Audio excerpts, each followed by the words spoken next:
ಕೇಂದ್ರ ಬಜೆಟ್ ಕುರಿತು ಮೈಸೂರಿನಲ್ಲಿ ಪ್ರತಿಕ್ರಿಯಿಸಿರುವ ಕೆಆರ್ ಆಸ್ಪತ್ರೆ ವೈದ್ಯ ಡಾಕ್ಟರ್ ಯೋಗೀಶ್, ವೈದ್ಯಕೀಯ ವಲಯಕ್ಕೆ ಸಾಕಷ್ಟು ಉಪಕ್ರಮಗಳನ್ನು ಪ್ರಕಟಿಸಿರುವುದು ಉತ್ತಮ ಬೆಳವಣಿಗೆಯಾಗಿದೆ ಎಂದಿದ್ದಾರೆ.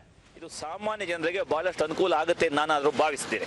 ಮತ್ತು infrastructure boosting, medical education boosting ಅಂತ ಎರಡನ್ನ ಮಾಡಿದ್ದಾರೆ. ಮೆಡಿಕಲ್ ಎಜುಕೇಷನಲ್ಲಿ ಸೀಟಿಂಗ್ ಕೆಪಾಸಿಟಿ ಈಗ ಏನಿದೆ, ಸರ್ಕಾರಿ ವೈದ್ಯಕೀಯ ಕಾಲೇಜುಗಳ ಸೀಟಿಂಗ್ ಕೆಪಾಸಿಟಿ ಇನ್ಕ್ರೀಸ್ ಮಾಡೋದ್ರಿಂದ ಒಳ್ಳೆಯ ಗುಣಮಟ್ಟದ ತಾಂತ್ರಿಕ ವೈದ್ಯರನ್ನು ನಾವು ಡೆವಲಪ್ ಮಾಡೋದ್ರ ಬಗ್ಗೆ ಮುಂದಿನ ಹೆಜ್ಜೆಯನ್ನು ಅವರು ಇಟ್ಟಿದ್ದಾರೆ. ಇದು ನನ್ಸಾದ್ರೆ ಒಳ್ಳೆಯದು.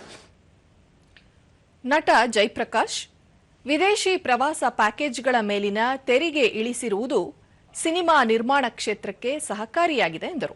ನರೇಂದ್ರ ಮೋದಿ ಅವರಿಗೆ ಮತ್ತು ಶ್ರೀಮತಿ ನಿರ್ಮಲಾ ಸೀತಾರಾಮನ್ ವಿತ್ತ ಸಚಿವರಿಗೆ ನಾನು ನಮ್ಮ ಸ್ಯಾಂಡಲ್ವುಡ್ ಕಡೆಯಿಂದ ನಾನು ತುಂಬಾ ಧನ್ಯವಾದಗಳನ್ನು ನಾನು ಅರ್ಪಿಸ್ತಾ ಇದ್ದೀನಿ. ಮೈಸೂರು ವಾಣಿಜ್ಯ ಮತ್ತು ಕೈಗಾರಿಕಾ ಸಂಸ್ಥೆ ಅಧ್ಯಕ್ಷ ಕೆಬಿ ಲಿಂಗರಾಜು, ಕೈಗಾರಿಕಾ ವಲಯಕ್ಕೆ ಬಜೆಟ್ನಲ್ಲಿ ಶಕ್ತಿ ದೊರೆತಿದ್ದು ಸಣ್ಣ ಉದ್ದಿಮೆದಾರರಿಗೂ ಅನುಕೂಲವಾಗಿದೆ ಎಂದು ತಿಳಿಸಿದರು. ಕೈಗಾರಿಕಾ ಬೆಳವಣಿಗೆ ಪೂರಕವಾಗಿದೆ ಅಂತ ನಾನು ಆರ್ಥಿಕ ತಜ್ಞರ ಪ್ರಕಾರ ಇದು ಒಂದು ಉತ್ತೇಜಪೂರ್ವಕವಾದಂಥ ಬಜೆಟ್ ಅಂತ ಹೇಳಲಿಕ್ಕೆ ಇಷ್ಟಪಡ್ತೇನೆ.